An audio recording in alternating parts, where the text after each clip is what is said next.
everyone, and welcome to Zone In with Akessi.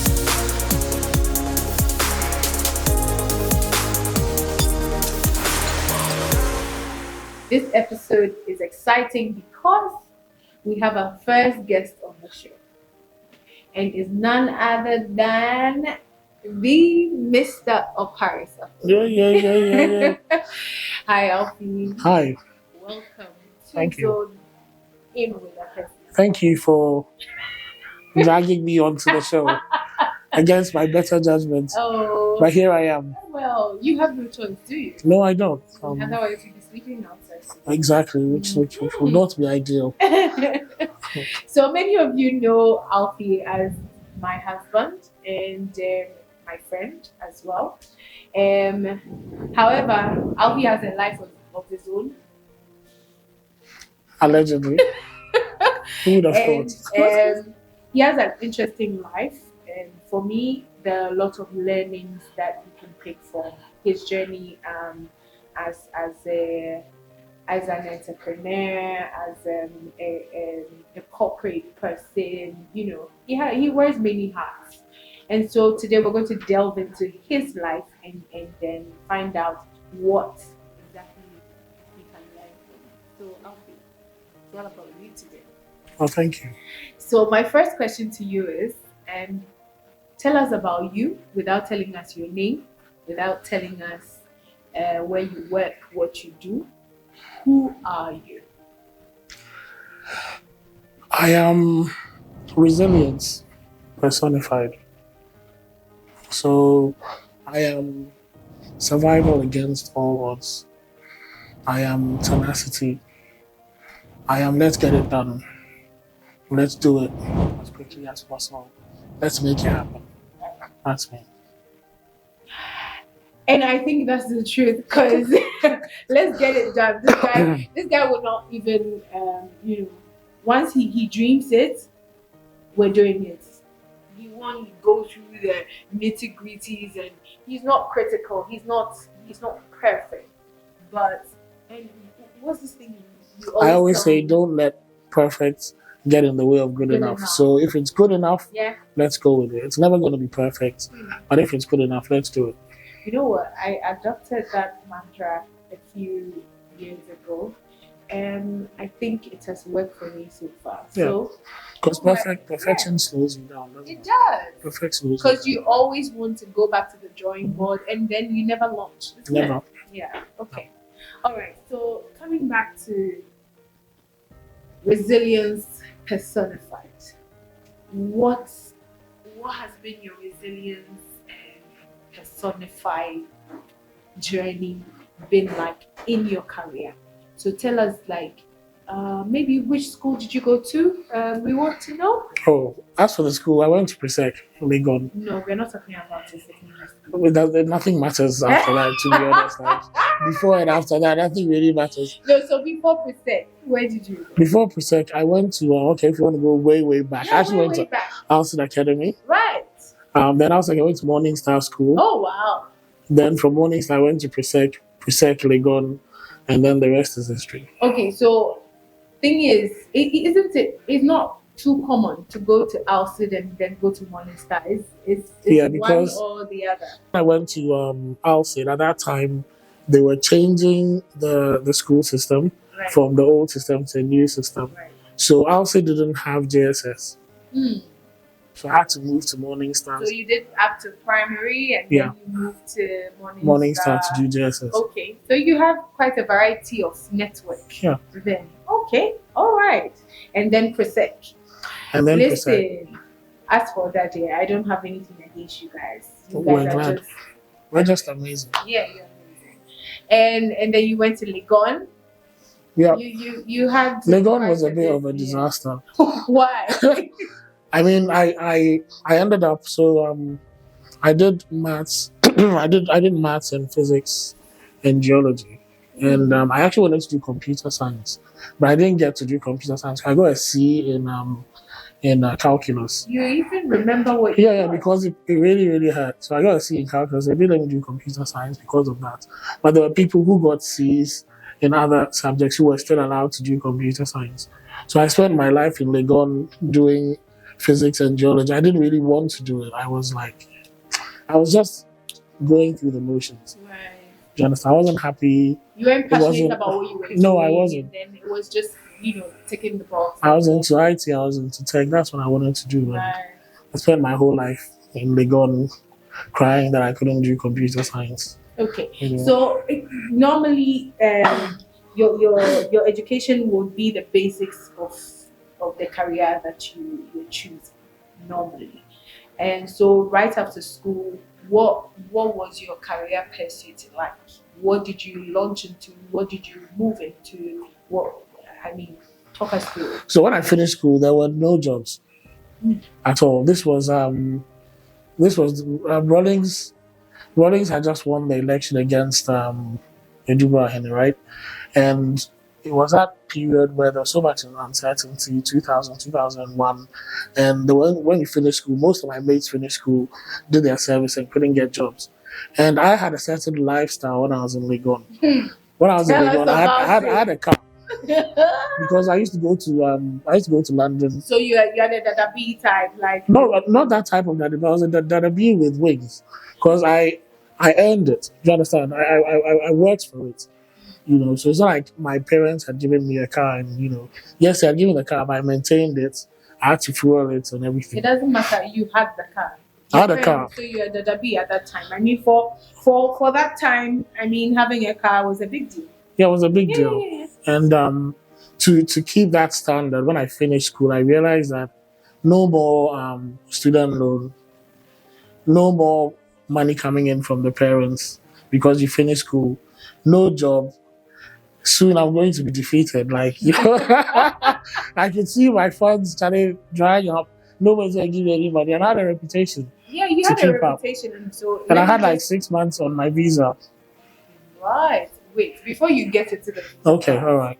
That kind of lifestyle now makes you famous and then, gives you some leverage with the girls. How was your own life? You mean with the girls?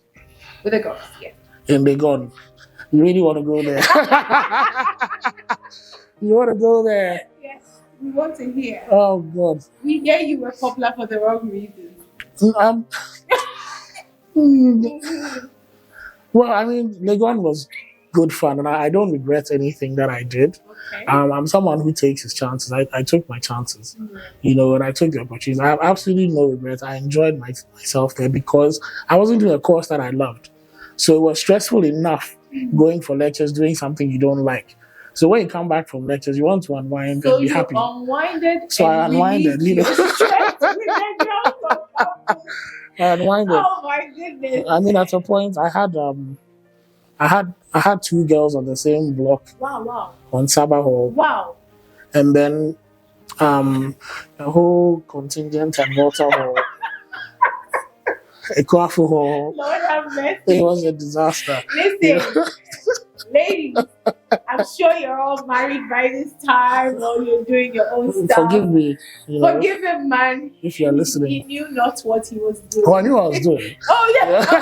I tried to say yeah. I knew exactly what I was doing. But yeah. It was that point in your life where you felt you could conquer the world. Yeah, it was, you could have anything you wanted. Exactly. Yeah. And I had the looks back then to match. Wow. You still do. In the physique, I wasn't, this right. chubby middle-aged, We can forgive you because we know you're getting back.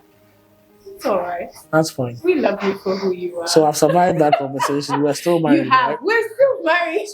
Listen, I'm not going to give up on you. Good. Listen. Okay, so moving on. So fast forward, you went abroad and what happened with your career specifically? I don't want to know about your life yet in terms of all the struggles, etc. That's a topic for another day. But in terms of your career choices, so I didn't have a career. So like when you go abroad initially, you don't go via the straight routes. It can be very, very challenging. Right. You don't have a career. It's about survival. It's about getting your papers. It's about getting your life in order before you start looking for opportunities. So it was really, really challenging. Really, really challenging. And I think that is where I built that resilience. Because when you've grown up like how I grew up under my mother's protection, mom was always there. If you needed anything, she would always provide.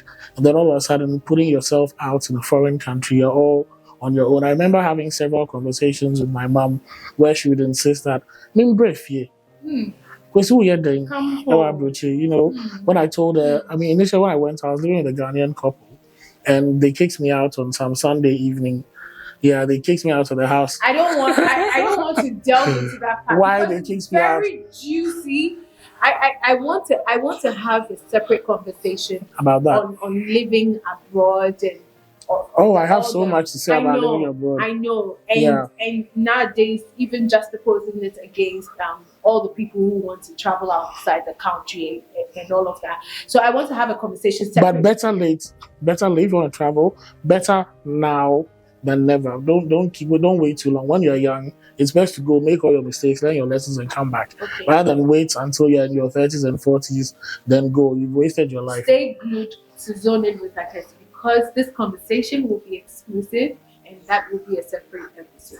So I understand from what you're telling me that your career or the work that you chose was out of necessity, not necessarily what your education was. Absolutely, it was purely So survival. how did you move into corporate from doing these menial jobs just for survival? Like, how did you start saying that, okay, I've made enough, or it's not survival mode anymore, so now I'm building a kind of career for myself? How did you? So the only thing that stopped me from getting proper jobs at the time was obviously my status. Right. Do you understand? But eventually, when things, when I actually got my leave to remain and my right to stay, it meant that there were certain jobs that I could apply for and certain jobs that I could do, and I did that. And I remember the first corporate job I got, it was a mistake.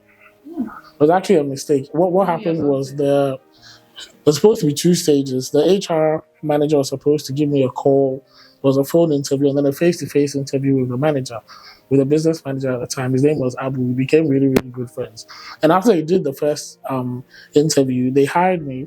They sent me the offer letter and everything and said I should start on Monday. Oh. But I didn't do the interview with the business manager. Right. So, I told my whole family I finally got a nice corporate job, put on my suit, I got my tie, got my bag, my little briefcase, leather briefcase with my laptop inside, and I was going to work.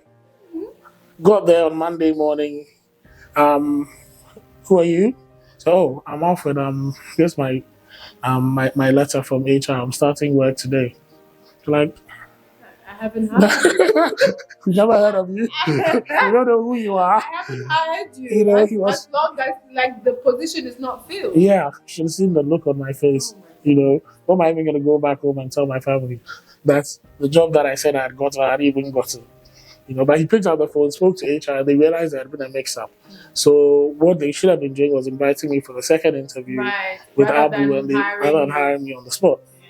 So anyway, luckily for me, I did the interview and I actually got the job. Okay. So the first job was I was a personal career coach.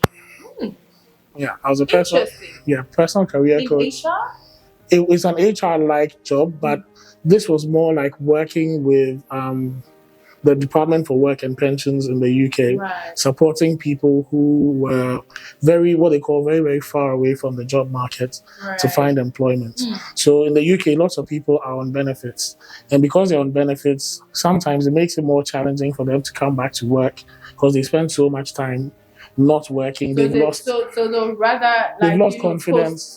Your life and just receive the pensions and receive the benefits and not work. Yeah. So my job was to support those people, help them with their CVs, their cover letters, give them interview preparation skills, help them find a job, sometimes hold their hand to the interview. Wow. And once you get them a job, you also get paid. That's an interesting type of job. Tough. I don't ever think that will happen in Ghana. Ever. I don't think there will be a time where we would be encouraging people and holding their hands to interviews. No, that will never happen. I don't because think people so. are already, Desperate. ready. Yeah, desperate. But there's a huge skills gap. I mean, whenever I put out jobs for Team Alfy or for even ZoneInnWithAkessi, there's a huge skills gap in employability in this country. People don't know how to look for work. The quality of their CVs, quality of their cover letters, so I agree. terrible. I agree. And plus, even in addition to that, the capability skill gap is also very wide. That's a whole other. So employability, capability is a whole. They're not employable. They're not capable. Yeah. And you can go through the entire educational system, right, and not be able to write a CV at the end of your degree course. Which I agree. You can't write a cogent cover letter. Which I agree. You can't attend an interview. Can't answer basic interview questions. But they can dance on TikTok. But they can dance on TikTok. That's the generation that. That's the generation that we're. Yeah. Okay. So that's interesting. So that was your first. Yeah, and from there it was onwards and upwards. So I went from personal career coach to team leader. Okay. And from team leader in that same industry, then I became a business manager for. Okay. I remember my first business manager position was in Peckham, in South London. You know, Peckham is full of black people, Ghanaians, Nigerians. Let me catch you here. So the first time I was going to the UK, and well, I couldn't actually visualize what it was like and all of that. And then I had a friend who said, I'm in Peckham, whatever. And where I was in Harrow, isn't it? And then Harrow to Peckham. So I said to my sister, can you take me to Peckham? She's like, who lives there? Who is there? Anyway, so basically we went to Peckham and I saw the place. I was like, oh my goodness. Yeah. Like, I can't go further. Yeah. I mean, Peckham has been severely disadvantaged, mainly because ethnic minorities have taken over the core of the town, and all the white people have moved to the outskirts. Okay, so the government hasn't really invested. Well, that's that. Now they've really invested in Peckham. It's become a very, very upmarket area. I can't even afford property in Peckham anymore. So at this moment, I'd like us to go for a break. The conversation is really interesting, and we'll be right back.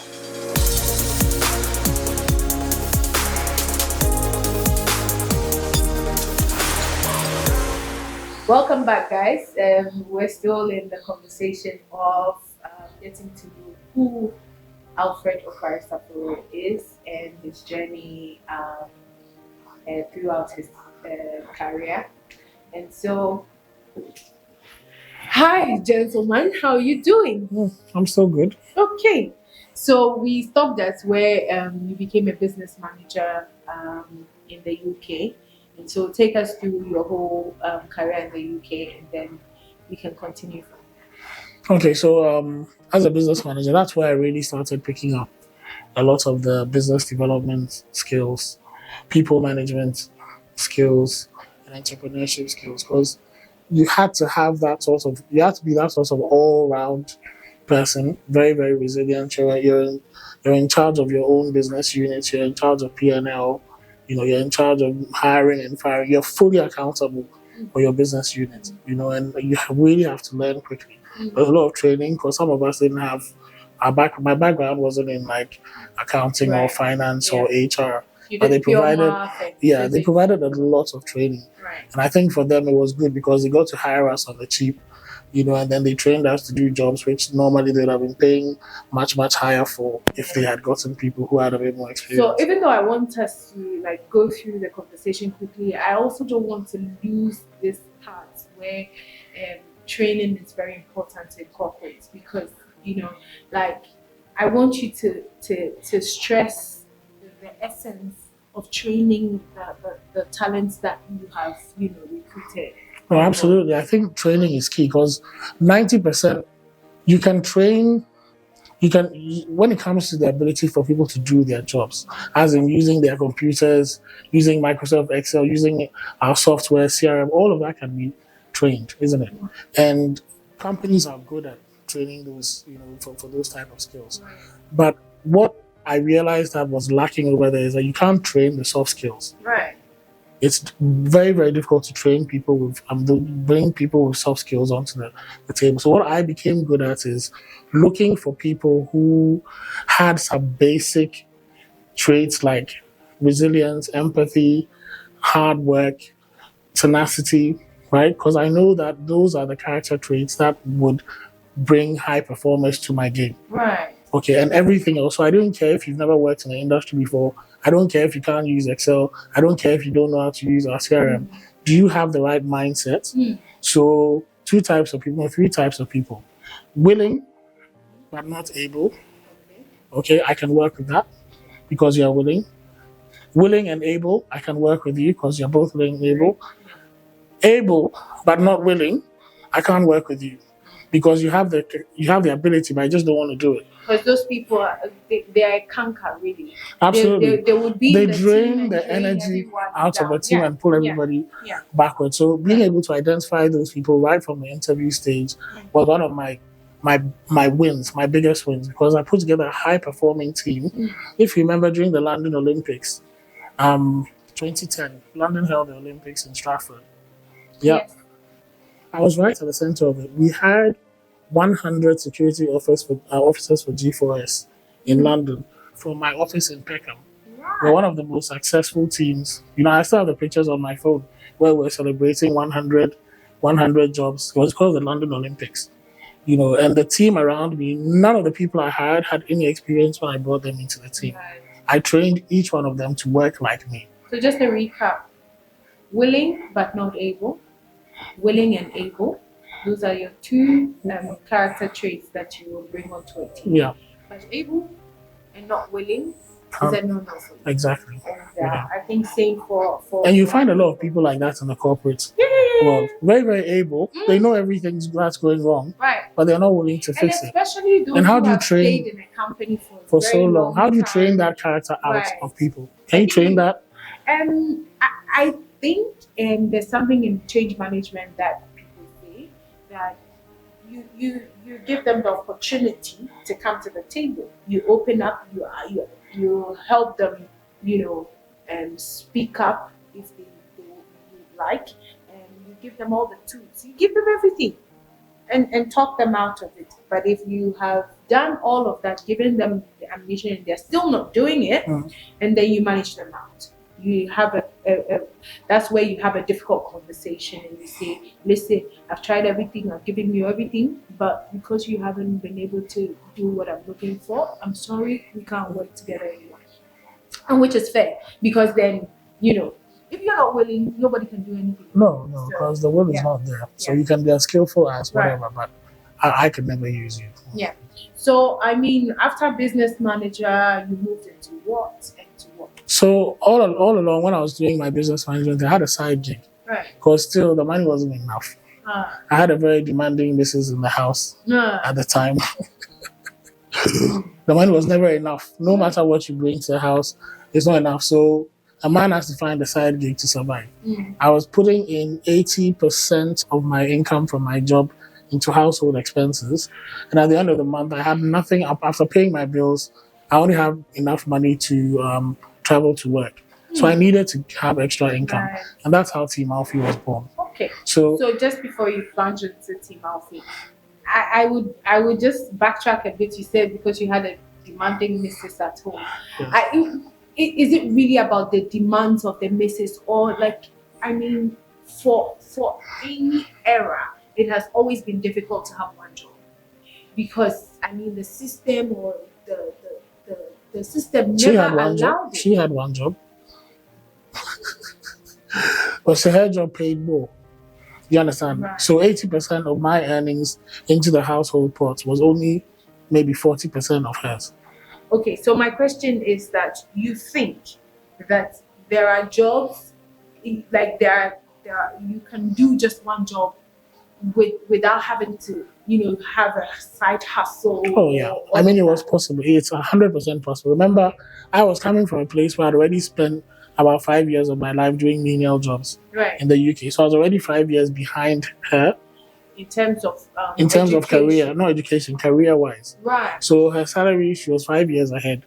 I mean, I made some really, really quick jumps in getting to the business manager position within 2 years of going corporate. But she was already 5 years ahead of that. Right. So she was already earning more than me. So Okay. it is possible, but it takes time. So experience in terms of corporate, and then also education, right? Absolutely. Okay. Absolutely. Okay, so The good thing about the UK, however, is although they value education and certification and all of that, there's also a path to the top, which comes with experience. Right. So all the positions that I managed to get subsequently were mainly based on my experience as a successful business manager, Right. and not necessarily based on my qualifications for the role. Okay. So I mean, Team Alfy was born as a result of necessity. Poverty. Or the battle against poverty. You know what I always say? Poverty is a disease, right? The people you associate yourself with, the conversations you have, poor people can infect you. Poor people can infect you with poverty because the way they think, the opportunities that they miss, and the circles that they move in will make you think like them and become poor. Because it's a state of mind, isn't it? It is the a state people of that mind, you yeah. hang around, the people that you do things with, they are the Yeah. ones that really, make If- you think positive Yeah, and and plunge into if you're in a group of people, I'm still in this group of Presec boys, Jones, Oredu, those guys who are all very shout out to you guys. yeah, they're all very progressive. See Jones where he is now. So you can't slack. Right. It's like you're trying to keep up with the No, you Joneses, can't. but you can't. But you can't slack. Whatever you're doing, do it well Right. and progress. But we're always having positive conversations. We're always talking about business. Yeah. We're always talking about moving forward. Yeah. There was never those type of conversations Yeah. that you have with people who don't know the what they're doing. negativity Yeah, and all the it's not possible. Yeah, we never had those Yeah. conversations. It was always about, Charlie, I'm doing this, so this is my next move. Will they do this? Will they do that? Always finding ways to boost your But income. I want to say props to you because talking about your friends, I personally have come to know them and the kind of things that they are into. But you haven't been perturbed in terms of where they are, where you are, but you're also doing your thing. Yeah, because you said it, isn't it? You said it on your LinkedIn post. Comparison is a thief of time. It is. Everybody's journey is different. It is. Right? I Yeah. spent a decade doing things I shouldn't be doing, Right. and then the rest of my life basically trying to play catch up. Catch up. And if I focus on what I've not been able to achieve, I'll lose sight of what I can achieve with the time that I have. Because I've seen people with less achieving more at a later point in life. Right. And that's your story, I think. That's my story. That's your story. And so from now, tell us about Team Alfy and from the UK into Ghana, etc. So Team Alfy is a case study in, let me use the word again, in resilience, and fortitude. Team Alfy was born out of necessity to earn extra money. But now because of Team Alfy, there are about 13. Well, if I count how many people we're employing in Zulu Desk exists today because of Team Alfy. Okay. So now we have about 17 people who have benefited from that decision to put together, Team Alfy. And Team Alfy has been that one thing that gave me the courage to come back to Ghana. Because at some point I realized that, hey, I can actually do this. I don't need to be in London to do this. Wait a minute. I thought you came back to Ghana because of One me. of the reasons. Wow. One of the reasons. Before you can come back to Ghana. This is the reason why we have these Before you can come back to Ghana to chase the girl of your dreams, you need to have finances to back it up. Because if I come back to Ghana empty-handed. Okay. All right. So the conversation is that, poverty, because of poverty, Because I wanted to increase the gap between myself and poverty, I found another gig. Yeah. That gig. So what is Team Alfy? Team Alfy is a software design business. Right. Okay, we build websites, mobile apps, software as a service. Now we're doing search engine optimization. We're doing digital marketing, everything IT. We're even building applications with artificial intelligence in them as well. That's what we do. So, like, you went round, in your computer, Tenacity, isn't you it? know. If I say I'm going to do it, I'm going to do it. Whether you don't allow me to do it in tech, whether you don't give me the qualification, whether you say I'm not able to do it, I will find a way to do it somehow. And that's what passion does, isn't it? Once you have a passion, it can't be killed. Yeah, it can't be killed. We're stubborn. It's there. Entrepreneurs, we're a stubborn breed. Right. When everybody's laughing, when everybody's saying it can't be done, when nobody can see the wood from the trees, you can see it, you stay focused, and you do it. Sometimes you realize that after paying everybody yourself, you're broke. Yeah. You don't have any money. But you go again. You go again. Your employees will never know how many times you have come to the brink of collapse. Like, literally, they'll never know that. You're just 1 month away from complete disaster. It's only your dear wife who knows those things, isn't it? But then somehow, every single month, something comes up, and we keep moving forward, and you grow and you grow and you grow. That's how it is. And I feel once there's a will, there's a way. Always. Yeah. So there was this business of yours, Masuma. Yes.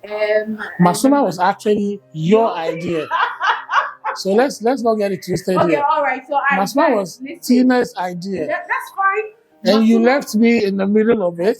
I didn't. Okay. So I came up one day and I thought, let's do Uber with Moto. Essentially, let's do Glovo. What Glovo is doing now, we started doing it 4 years ago. We started, but we didn't have the resources to own the bike. So we said, okay, never mind. If you have a bike, come. We have built a software where you can follow. And that was the biggest mistake. And you know what? The delivery guys will go deliver the package and say, oh, madam, it's me cheaper amount, and that's how the business goes. And they'll do all their deliveries before they'll do the Masuma delivery. So, I mean, listen, it's a concept that is not still widely used. We could revisit it at another time. Right now, the competition is fierce because we are competing against Uber Eats, Bolt Eats, Glovo. I mean, back then, none of them were there. When we actually started, none of them were there. Passion, so I'll think about it. Anyway, so then we have Chanika. We have Chanika. Chanika is our invoicing and payments platform. Yeah. Currently have over 3,000 users across Africa. And contrary to popular belief, Chanika is still alive and kicking. We still use it for our invoicing at Zulu Desk. We've shared it with customers who come here, who've also started using it. We get new people are joining every single day, and it's completely free. Okay. It's completely free. We've introduced AI into Chanika, so when you want to send a proposal to a customer for a job, right? You can use Chanika AI to generate a proposal, attach your invoice, send it to the customer all through the platform, and get paid as well. It's absolutely brilliant. People only realize how brilliant it is when they start using it. So there you have it. Please get on the platform Chanika and see Chanika.com. Chanika.com. It's on the Play Store as well. Yes, and see how the invoicing is done. So just to summarize, you've been a man who has gone through all this journey. Had a brilliant foundation for school. Outside, you did menial jobs. You got into corporate, and you still had your side business, which was your passion right from the beginning. And fast forward, you've moved into Ghana. You're really, really making impact. You have a team of 17 and more, because then when you talk about Chanika and the rest, also it has impact over there. So, I mean, looking at your journey till now, what would you say to the young people coming up? What would you say to those who are sitting down with little resources or thinking they do not have anything or they do not have what it takes? What would you say to them? I'd say think big. Definitely think big, but start small. Start with what you have, where you are within your means. Because there's nothing that I started, Team Alfy, I started with zero. There was no investment required. Do you understand? I'm always advocating for people to work or start businesses that do not require much investment. But the key thing is to start. Think about, this is the key, this is the secret, okay? Whatever business idea you have in mind, think about the smallest iteration of that business that you can run without spending a penny. So if you wanted to start a photography business, for example, a lot of people would stop as soon as they realize the cost of buying a camera, right? But you have a mobile phone. You're probably holding an iPhone. You know, people have started their photography businesses outside this country on an iPhone. Do you understand? Start small, start with what you have. It's very, very easy for people to come up with excuses. Oh, it's because nobody wants to give me money. The government will not invest in me. My parents won't give me the money. Those are just excuses. Start small with what you have, and something will happen, because you never know where your business idea might take you. You know, sometimes you might start with one thing and end up doing another thing, because you realize in the midst of doing what you're doing, you realize several other opportunities come up, you know, that might take you somewhere else. And even if it fails, you learn so much from failure. You learn more from failure than you learn from success. You know that. And I think that's the message I'll give to the young people. I mean, I wish I had started Team Alfy when I left University of Ghana in 2001. Wow, where I'd be now. You know, I wish I had done that then. This is beautiful. Start small. Think big. Start small. Think big. Just start. Start small. Just start. This is a brilliant message from Mr. Opare Sapporo. We've come to the end of our conversation. Thank you very much for joining us, Alfy. And we shot this episode and all of our episodes here at Zulu Desk, which is at City Gallery Hall. And it's the coziest working space in Accra. Co-working spaces, and please just call them. The details are on the screen. Please call them and book a co-working space for you and your team. And we see you next time.